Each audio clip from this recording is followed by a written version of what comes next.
You use the in-cab unit to communicate with your dispatch office. Depending on how your unit is configured, you can exchange information with your dispatch office, view videos, hear audio files, and download PDFs, surf the internet, log in to hours of service, navigate among various stops. In-cab units indicate that new information was received by displaying a message on the screen, illuminating a light on the unit, sounding an alert. A new message has arrived. You can interact with a unit by tapping the active area on the screen, pushing buttons on the in-cab unit. Be aware that, to eliminate driver distraction, many applications on the in-cab unit are not accessible when the wheels are turning. Only after the vehicle is stopped may you begin using those applications. Because some applications on the in-cab unit need to know your ID, you must log into the in-cab unit using the login provided by your company. To log in, go to the home screen and tap Driver Login. Type your ID and password, and if logging in as the second driver, identify as the active or inactive driver. Close the keyboard and tap OK. You are then prompted to identify duty status and tap OK. Be aware that you may see one or more notifications when you log in.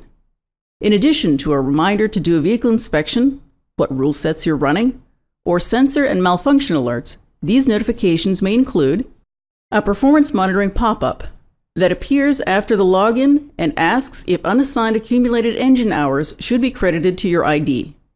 This does not affect your hours of service. Your carrier made edits to your logs pop-up that appears when you open hours of service and indicates that your logs were modified by the back office. Closely review these changes before you accept or reject the changes. This affects your hours of service. An unassigned vehicle activity notification that appears when you open hours of service that indicates that the vehicle moved without a driver being logged into the in-cab unit. Closely review when the drive time occurred before you accept or reject the changes. This affects your hours of service. Your duty status in hours of service is different from being logged into the in-cab unit. Logging in identifies as being in the vehicle, and the person doing the driving must be identified as the active driver. The active driver's hours of service logs are updated during the day. Be aware that changing your login status from active to inactive does not put you into off-duty status. You must maintain accurate hours of service logs by using the hours of service application to manually change duty status, verify log changes from the back office, and certify logs daily. When you log in, the DOT or MOT clock begins to count down to the next violation, and your login ID displays until the ID and password are confirmed over the air. When the login is confirmed, your full name displays. When two drivers are in the cab, one driver is active and the other is inactive. For additional security, when there is a driver and co-driver logged into the in-cab unit, there is a password challenge when the co-driver attempts to view or edit logs. To log in a second driver, go to the home screen and tap Driver Login, then tap Add. Type the second driver's ID and password. Close the keyboard. Identify as the active or inactive driver, then tap OK. The driver is then prompted to identify a duty status and tap OK.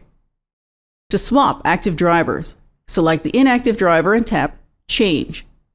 Tap OK. Enter that driver's password, close the keyboard, and tap OK. Now the second driver is the active driver. To log out, go to the home screen and tap Driver Login, Log Out, identify a logged out duty status, and tap Log Out.